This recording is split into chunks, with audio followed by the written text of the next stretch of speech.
Imagine you decided to donate $100 to charity.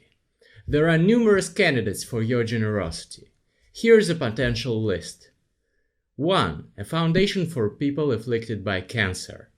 2. A non-profit running food banks in Africa. 3. The beggar on your street. 4. A foundation supplying anti-malaria mosquito nets in third world countries. 5. Supporting the Red Cross by buying a red iPhone with a donation. 6. Fundraiser for a person's surgery on social media. According to some studies, in some of these cases your money won't come to any use. In other cases, the same effect could have been achieved with a tenth of the money. And then there is the one case where every dollar donated will produce 10 times the effect of all other options taken together. Here's the spoiler. The mosquito net option is the most effective. The Against Malaria Foundation buys a mosquito net for $5, protecting an African family from life-threatening malaria for many months. I'm Greg Mustreader, and today we'll talk about effective altruism, a philosophy that applies rational thinking to charity, so as to maximize the utility of every single donation. Here's another example. $48,000 in the US is the cost of a guide dog for one blind person. With the same amount of money, it is possible to finance operation to cure trichiasis for 1,200 people in developing countries, and to provide each of them with an 80% possibility of completely regaining eyesight. The difference is enormous. And yet some people who genuinely wish to help others donate money to the Guide Dogs of America Foundation rather than to Helen Keller International that provides the operations. And since it's impossible to help everyone, people don't donate much after all. One has to choose. And it's better to choose to help thousands of people than only one, isn't it? This is precisely the point of effective altruists. Moreover, it might seem counterintuitive, but there are charity programs that are harmful. An example is Roundabout Play Pump, a project that employed playground merry-go-rounds to pump water from underground wells in African countries. Beyoncé supported the project, just as a bunch of other celebrities did. Tens of millions of dollars were donated. Children play on the merry-go-rounds, pump water from underground. Great idea, isn't it? Sadly, not. The children eventually get bored of the merry-go-rounds, they stop riding them, and they gradually rust and break. The pumping of water doesn't even closely make up for the expense of repairing the roundabouts. So, this makes it easier to simply transport the water to the village at a tenth of the price.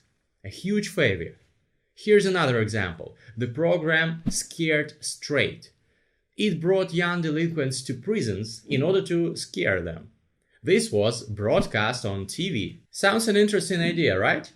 However, studies showed that in fact the program did not deter youngsters from committing crime, but rather had the opposite effect. Watching the program increased the likelihood that you, the viewer, would go on to commit crime and end up in jail. That's a fact. As a result, every dollar spent on the program generated a loss of more than $200 to society as a whole. Even though intuitively one would think that the program would only benefit everyone. So, how do you know which charity is effective? How do you check? There's just so much information, so many foundations, and so many appeals for donations. GiveWell.org, that's the website that analyzes the accounts and the reports. A great project, fully recommended. They check who's spending how much on business class flights for the managers, how much actually gets to the final beneficiaries, who's the most effective in helping the greatest number of people, and so on. It even determines whether it is worth on a certain year in a certain period of time to give to a particular charity, or whether they are unable to make the most out of the donation during that particular period.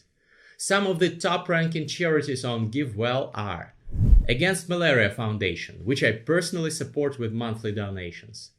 Evidence Action's Deworm the World initiative. Give directly, distributing cash to very poor individuals in Kenya and Uganda. Some will say, why just hand out cash directly to poor, uneducated people? They'll just drink it away. However, studies show that the money normally goes to good use. It raises people's quality of life, allows them to get an education, and in fact, it's a very effective form of charity.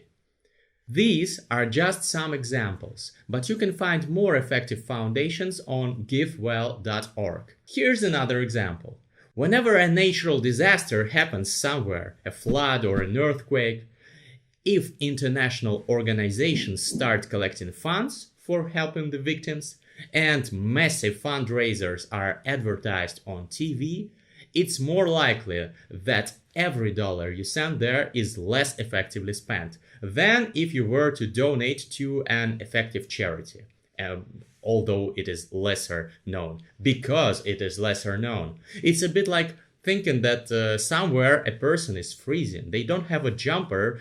They sit there out there in the cold. But then somebody donates a jumper to them. And of course you can always donate a second jumper, but wouldn't it be better to donate that second jumper to someone who does not have any clothes at all? To give one jumper per person. In Japan, for instance, there was an earthquake in 2001. Japanese non-profits received on average $330,000 for every victim. If just a part of that money had gone instead to people whose needs hadn't been advertised so much, a great difference could have been made. Of course, here's the usual trolley problem. As things stand nowadays, the amount of resources and money given to charity is not enough to save everybody. But we could at least try saving as many as possible. There are people who only donate to charities within their home country. But you have to bear in mind that $1 donated in the USA will be tens of times less effective than if donated to a poorer country. It's just like the case with the sweater, the jumper. Plus, in the US and other industrialized countries, prices are higher and so are wages, and so is the cost of living. I'll now deal with some myths regarding charity. The first one. They spend billions of dollars, but there's no actual effect. The world is getting worse and worse. This, for me, was initially a totally unexpected bit of information, but it seems that the overwhelming majority of people in all countries believe that the world is only getting worse. In many countries, only around 10 to 20% of people believe that the world is going in the right direction. But in truth, statistics also show that the world is actually getting better. Since 1990, child mortality in the world has halved. In part, this was due to the improvement of healthcare and access to it. It would have partly happened also without charities, but a considerable part of this achievement was due to the work of non-profits. One more statistic. A study from 2015 shows that in the last 14 years, more than 14 million children were saved in developing countries, with an average cost for saving a life of $4,200. The efforts of international nonprofit organizations and their cooperation with governments brought to the complete abatement of smallpox, for example, during the last century. This saved millions of lives. It used to be one of the deadliest or even the deadliest disease in history of humankind. It wiped out dozens of millions of people, and now we defeated it due to effective altruism. Look at the graphic again. We can see a significant drop in the level of extreme poverty, child labor, the percentage of people's income that they have to spend on food, the rise instead in the percentage of people getting an education, the rise in rates of literacy, and many other indices. The second myth. My small donation won't change anything. Well, this is not so. $3 to $5 is the cost of a mosquito net. Even if you donate only $1 a month, you are going to save human lives. Anybody, absolutely anybody can donate. In Myanmar, more than 90% of the population donate, even children, as Buddhism requires. Probably you live in a wealthier country than Myanmar. It's not among the wealthiest countries in the world.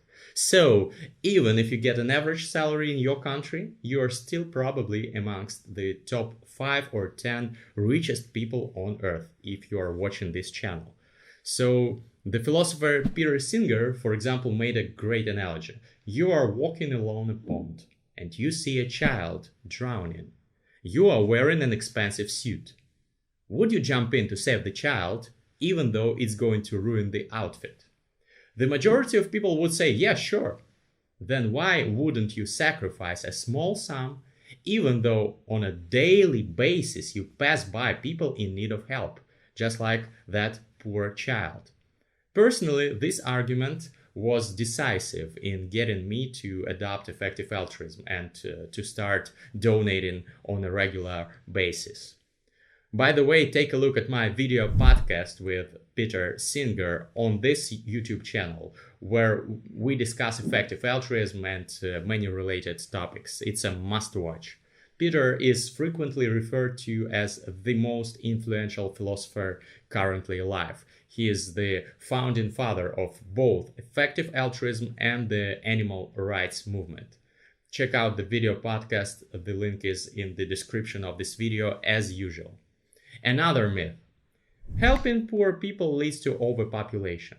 This is definitely a myth. There is a concept called demographic transition. With the growth in the level of wealth in any country, there comes a decrease in the growth of the population. Moreover, if we were to concentrate all the inhabitants of the earth into one place, we'd fill a medium-sized island, the size of the city of Houston, for example. So the problem is not the space, but the resources. But we already have, for example, artificial meat and other fantastic technologies in order to feed in the future tens of times more people. So overpopulation won't be a threat for a long time still. Myth number 4. The money gets used for other things. It never actually gets to the final beneficiaries. This is a myth. If you have a look at givewell.org, you'll see that all the transparent foundations there make their accounts public and undergo an audit. Another myth. Charity is like drugs. Western countries got Africa addicted and are making a profit out of it. Well, this has actually happened several times. They sent lots of foodstuffs, African farmers went bankrupt because of that, and so on. There used to be cases like that. But this is exactly why we have to support good organizations and not bad ones. And sometimes even good intentions have bad repercussions. So we have to support good and effective organizations. Examples of bad repercussions are Play Pump and Scared Straight projects that I've been talking about. So we don't need just any kind of altruism and charity. We need effective altruism. Otherwise, even noble intentions can lead to harm or even disaster. Finally, let me suggest you some books about EA. William McCaskill, Doing Good Better, Effective Altruism and a Radical New Way to Make a Difference. This book is by one of the leaders of the EA movement. He's a prominent philosopher and an Oxford professor. As usual, all the links to the books and materials mentioned in this video will be in the description below. Don't miss them. Another book, Peter Singer, whom you've already heard me talk about. He's got a great book called The Life You Can Save, also a must-read. The story about the boy in the pond is from that book. And then there is also a book called $80,000. It will help you choose a career with a maximum use for the world. I, without a doubt, will do a separate video just about it. It's a great book. If you like this video, click the like button and write below a comment. Do you donate to charities and why or why not? And if you want me to cover some selected topics, write about them in the comment section. I'll try to make videos on them. I'm Greg Mustreader. See you next week.